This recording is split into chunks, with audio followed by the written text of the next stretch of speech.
Benteng terluas yang ada di Buton bukan satu-satunya, tapi negeri Buton dikenal dengan negeri 1000 benteng.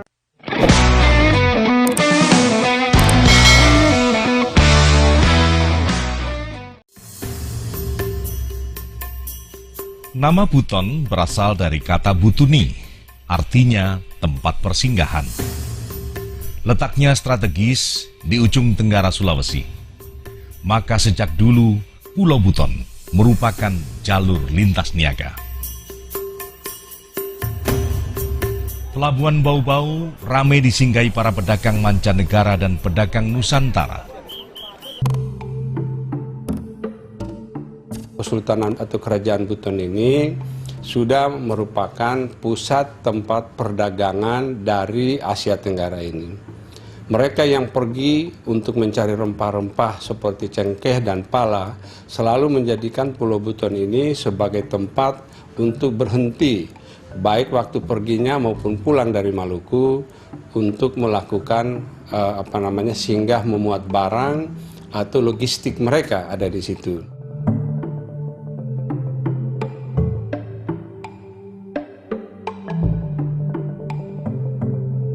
Biasanya memang kapal-kapal dari Cina atau dari Arab, dari Eropa pun harus mampir ke Buton. Karena kalau mereka mengambil jalur utara, jadi di atas Kalimantan, di bawah Filipina, ada dua hal yang tidak baik kalau mereka lewat arah sana. Pertama, bajak laut itu di jalur itu sangat banyak. Bajak laut Mindanao, Zulu, dan sebagainya. Terus yang kedua, anginnya angin mati kalau lewat atas itu. Jadi mereka kapalnya kalau zaman dulu masih banyak mengandalkan angin, itu jadi lama sekali.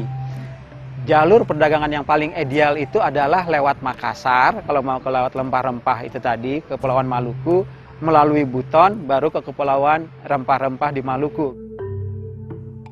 Kesultanan Buton itu di hadapannya ada sebuah pulau yang namanya Pulau Muna yang penuh dengan kayu jati. Pulau Muna dan kayu jati ini adalah menjadi inceran daripada Jenderal Cheng Ho pada saat itu yang dari Kaisar Cina yang melakukan lintasan. Oleh karena itu banyak sekali kapal-kapal Cina yang selalu datang ke situ. Saat itu sistem pajak sudah berlaku, dilakukan oleh Tunggueti yang kemudian diperluas dan diubah menjadi Punto Ogena yang memiliki wewenang sebagai badan legislatif Siolimbona.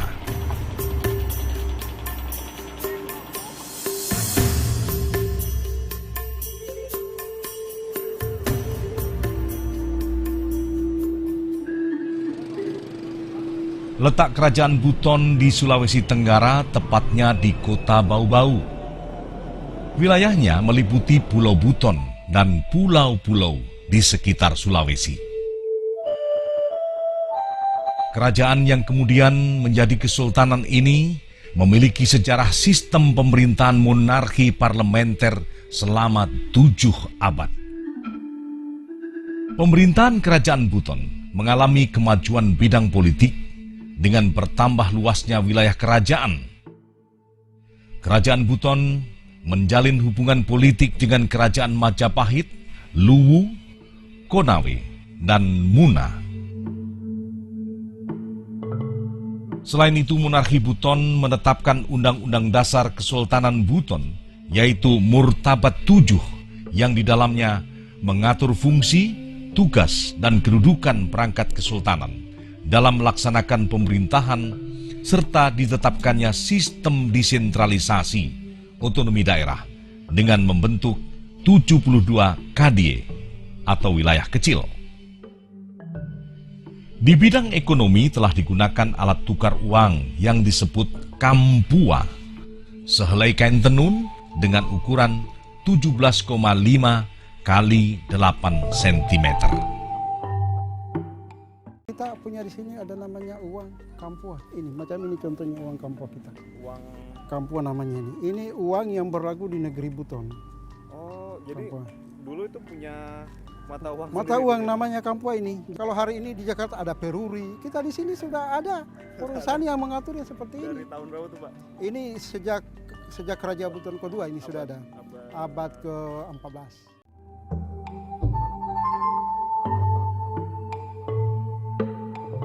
Peninggalan monarki Buton adalah Benteng Wolio dengan panjang 2,7 km mengelilingi pusat pemerintahan Buton. Adalah benteng terluas di dunia. Dibangun tahun 1634 oleh Sultan ke-6 La Bouquet.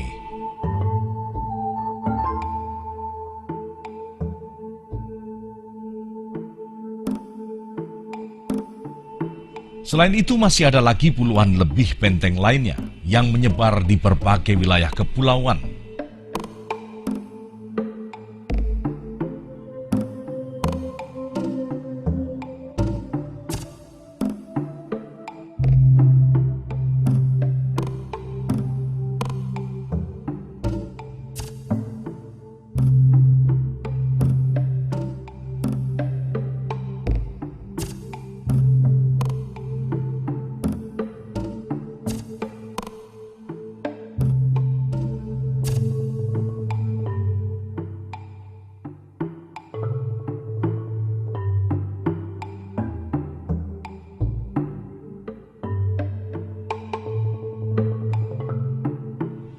Etnik Buton, sebutan dari masyarakat yang berasal dari kerajaan dan kesultanan Buton, memiliki sejumlah bahasa yang berbeda tiap wilayah.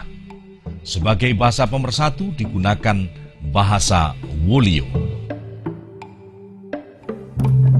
Di masa kerajaan, Buton terbentuk adalah berdasarkan asas musyawarah mufakat para pendiri yang terdiri dari 10 tokoh.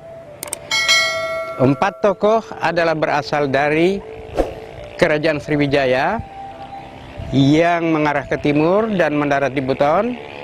Mereka adalah Si Panjonga, Si Jawangkati, Si Tamanajo, dan Si Maloi. Inilah yang di dalam sejarah Buton disebut Mia Patamiana. Menyusul saudara rombongan ini, datang lagi rombongan yang berikutnya, yaitu rombongan Wakaka.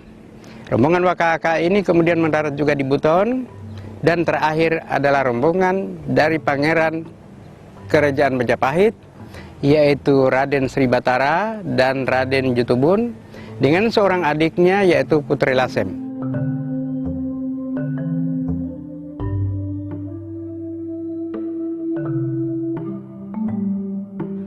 Si Panjonga ini adalah leluhur kelompok Siolembona atau kelompok Walaka.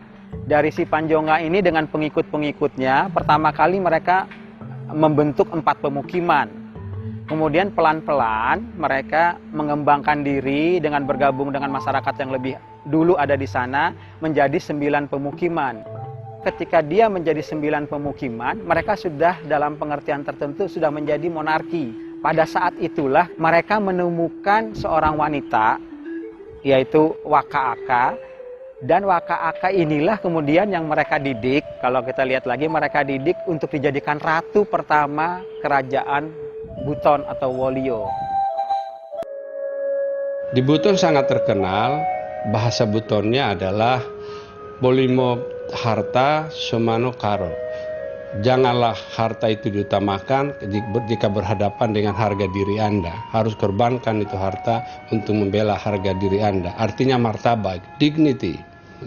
Tetapi juga disebutkan Bolimo karo somano lipu. Tapi harga diri Anda secara pribadi harus dikalahkan oleh kepentingan kampung halaman, oleh negara. Tapi ditambah lagi satu, yaitu Bolimo lipu somano agama.